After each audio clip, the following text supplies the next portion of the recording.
네, 오대교 수능연구소의 오대교 대표입니다. 이번 겨울방학을 어떻게 효과적으로 보내고 이 겨울방학을 통해 3월달부터 효과적인 성적을 만들기 위해서 준비해야 될 사항들에 대해서 오늘 말씀드리도록 하겠습니다. 겨울방학을 효과적으로 보낼 수 있는 학습 방법에 대해서 말씀드리겠습니다. 우리 학생들이 무턱대고 공부하는 경우를 참 많이 지켜보게 되는데요. 가장 중요한 부분들은 현재 본인의 위치를 먼저 확인해야 된다는 것이죠. 그 확인하기 위해서 객관적인 시험은 바로 매년 시행하는 3월달 모의고사입니다. 그러면 과거에 시행했던 3월달 모의고사를 3개년에 해당되는 3월달 모의고사를 먼저 풀어보고, 예를 들어 2017년, 16년, 15년 3개년 동안에 시행했던 모의고사를 확인하고요. 그로부터 원점수와 등급을 확인한 다음에 이제 내가 어떤 과목이 부족한지, 그리고 부족한 과목에서는 어떤 영역이, 어떤 유형이 문제가 취약한지를 확인하는 것이 먼저입니다. 그렇게 확인한 다음에 이제 본인에 따라서 인터넷 강의를 활용한다든지 학원을 다니다든지 과외 수업을 활용하는 것이죠. 근데 이런 전략을 먼저 짜지 않고 무턱대고 공부하게 되면 학생들 입장에선 난 공부하는 것 같은데 결과는 좀 나오지가 않는 것 같다 라는 이야기를 하는 것이 먼저 본인에게 필요한 공부라는 것을 먼저 계획을 못 짠 경우이거든요. 그러니까 효과적인 공부라고 한다면 본인의 취약한 부분을 먼저 확인하고 거기에 맞는, 자기만에 맞는 공부 계획을 짜는 것, 이게 바로 겨울방학을 효과적으로 보내는 방법의 첫 번째가 되겠습니다. 네, 그러면 이제 구체적인 방법론에 대해서 제가 설명을 좀 드리도록 하겠습니다. 현 시점 2월부로 가장 먼저 시행되는 시험이 바로 3월 8일에 보는 전국 단위 모의고사거든요. 물론 학교에 따라서는 응시하지 않는 학교도 있지만 우리 학생 입장에서는 3월 8일 모의고사가 끝난 바로 저녁에 올라오는 EBS 사이트를 통해서 시험지를 인쇄를 해서요, 시험 시간에 맞춰서 해당되는 주에 토요일 혹은 일요일에 반드시 풀어봐야 된다는 것이죠.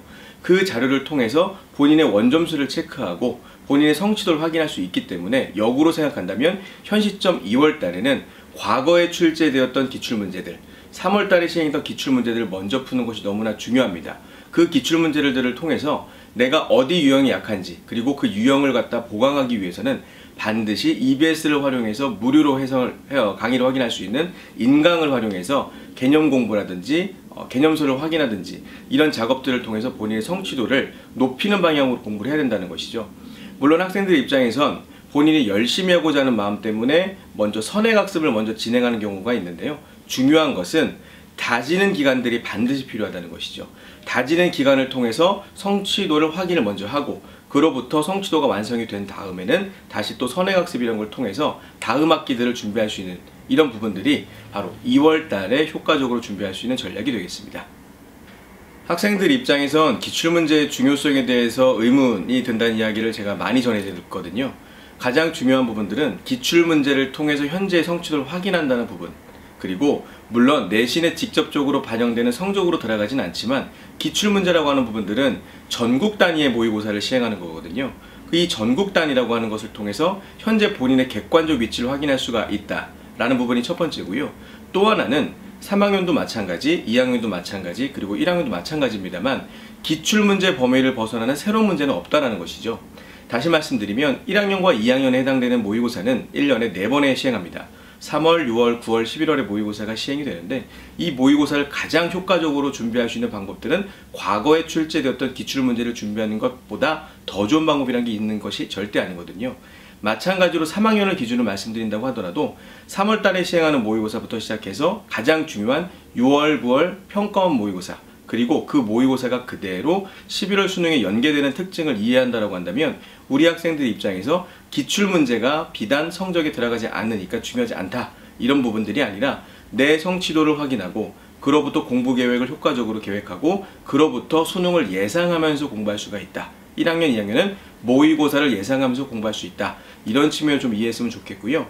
또 하나는 고등교과 과정의 동일한 내용을 내신으로 보는 시험, 그리고 모의고사 보는 시험으로 동일하다는 거죠. 다시 한번 말씀드리면 모의고사에서 다루는 개념들은 고등교과 안에 들어가는 개념이기 때문에 그 개념을 열심히 공부한다는 것은 모의고사를 준비하는 것 같지만 궁극적으로는 내신까지도 준비할 수 있다라는 특징을 조금만 더 이해한다고 한다면 모의고사가 성적에 들어가지 않으니까 중요치 않은 거 아닌가요? 그런 질문들은 정답이 되지 않는다라는 부분들 우리 학생들이 꼭 이해했으면 좋겠고요. 이번 겨울방학을 활용해서 과거에 출제되었던 기출문제 무조건 3개년, 그리고 조금 더 열심히 공부하는 학생들 입장에선 5개년에 해당하는 부분을 공부한다고 한다면 가장 알찬 2월달에 준비가 되겠습니다. 3월달 시기를 앞두고 겨울방학 동안에 우리 학생들이 무슨 준비를 해야 되느냐, 그러면서 많은 고민도 있고 많은 걱정이 있는 것 같아요. 이제 우리 학생들에게 꼭 이야기해주고 싶은 부분은 뭐냐면 하루하루 노력들의 총합이 이루어져서 본인의 결과가 만들어진다는 것이죠. 우리가 화려한 나비를 벗을 때도 애벌레 기간이 지나야 반드시 나비가 되듯이 이 겨울방학 기간 동안에도 하루하루 충실한 노력을 통해서 내가 3월달 새학기가 시작했을 때 하나하나의 성취도를 이뤄나가겠다.